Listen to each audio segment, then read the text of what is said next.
খায়রুল হক সাহেবের মতো একজন বিচারপতি, প্রধান বিচারপতি, তিনি, আমার কাছে খারাপ লাগে যে তার মতো লোকজন ম্যাজিস্ট্রেটের কাঠ ধরে গিয়ে দাঁড়ায় তীর্থের কাকের মতো তাকায় থাকে একটা জামিনের জন্য। কিন্তু আপনি চক্ষু বন্ধ করে ভাবেন তো 18 কোটি লোকের ভোটের অধিকার কিভাবে সে ছিনিয়ে নিছে। জনদাবির ভিত্তিতে যে তত্ত্বাবধায়ক সরকার হয়েছিল সেটা সোকল্ড কার কথায় একটা ইয়ে করে কলমের খোঁজনি বাদ দিয়ে দিলেন। So you have to pay for it, আপনাকে পে করতে হবে। এটাকে টু সাম এক্সটেন্ট বলে সাংবিধানিক মব। আসেন ব্যাংক লুটগুলো যেভাবে হয়েছে, আবুল বারাকাতের সময় বাংলাদেশ ব্যাংকের সাবেক, এইগুলোকে বলে অর্থনৈতিক মব। রাষ্ট্রীয়ভাবে আমরা তো খালি মব মব নিয়ে চিৎকার করি, এগুলো হলো অর্থনৈতিক, জাতীয়ভাবে রাজনৈতিক অর্থনৈতিক মব।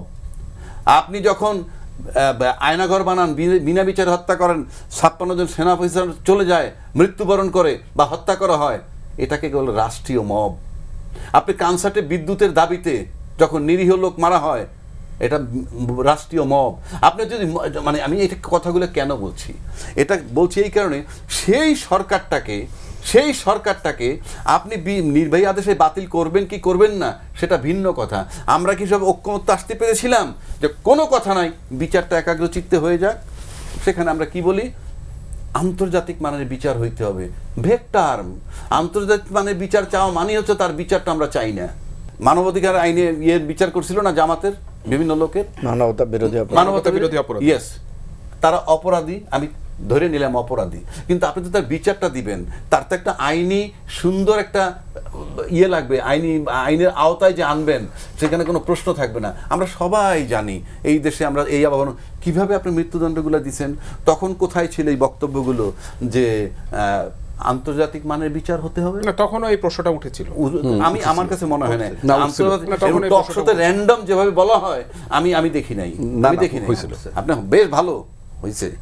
আজকে যে আমরা কইতেছি এই যে বিচারটা, না উনি বলতে যাচ্ছেন যে ওই পক্ষ বলে নাই আর কি, যারা আজকে তথা সুশীল কথা বলছে ওরা বলে নাই, আমরা তো বলেছি, আমরা তো কথাই তো আমি বলছি, আমরা সোশ্যাল মিডিয়ায় এইভাবে পাই নাই। তো এইগুলো তো ব্যথার জায়গা। আর 2 নম্বর আসেন কতগুলা কথা হয়েছে, আমি প্রত্যেকটার পজিটিভ জবাব দেওয়ার চেষ্টা করব। যেমন ধরেন এই ইউনূস সাহেবের কথায় জিয়াউর রহমান সাহেবের কথার মিল পাইছেন, এটা আমি টু সাম এক্সটেন্ট অ্যাপ্রিসিয়েট করি। হয়তো জিয়াউর রহমান সাহেবের একটা লক্ষ্য ছিল এবং তিনি কিছু করতে চেয়েছিলেন এবং সে ডিটারমাইন্ড ছিলেন, ফলে তাকে ত্যাগ করতেছে, তার দেহ ত্যাগ করতে, মৃত্যুবরণ করে, কারণ ডিটারমাইন্ড ছিলেন। ইউনূস সাহেব হয়তো ডিটারমাইন্ড ছিলেন, কিন্তু পরিস্থিতি বুঝে দেখছেন যে বেশি ডিটারমাইন্ড হলে জিয়ার মতো অবস্থা হইতে পারে, তাই হয়তো সে আবার একটু স্মুথলি যাইতেছেন। বাট চিন্তাধারাটা হয়তো মিল আছে, অভিন্ন চিন্তাধারা আছে, সেটা ভালো। সেটা কার, এবং এইটা কার জন্য কাল হবে জানেন? পতিত সরকার। এই যে ইউনূস সাহেবের চিন্তাভাবনা বা জিয়াউর রহমান সাহেবের যে চিন্তাভাবনাটা ছিল, এটা পতিত সরকারের জন্য হইল দুশ্চিন্তার কারণ। সে কারণে সামনে যে নির্বাচনটা আসতেছে, সেই নির্বাচনটা বানচাল করার জন্য অন্যতম নায়ক হতে পারেন ওই পতিত শক্তি।